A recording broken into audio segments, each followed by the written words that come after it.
عدالتی احاطے میں ہنگامہ، عمران خان پر مقدمہ۔ جوڈیشنل کمپلیکس اسلام آباد میں توڑ پھوڑ اور ہنگامہ آرائی کے الزام میں چیئرمین پاکستان تحریک انصاف عمران خان سمیت پی ٹی آئی کے 21 رہنماؤں کے خلاف تھانہ رمنا میں مقدمہ درج کر لیا گیا۔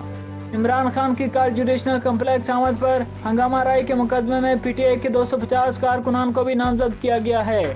مقدمے میں دہشت گردی، کار سرکار میں مداخلت اور سرکاری اہلکاروں سے مزاحمت کی دفعات شامل ہیں۔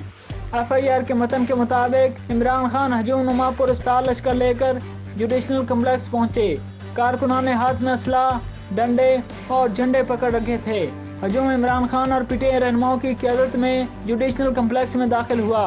احاطۂ عدالت میں پولیس اور دیگر سیکورٹی اداروں کے لوگوں کو جان سے مارنے کی دھمکیاں دی گئیں۔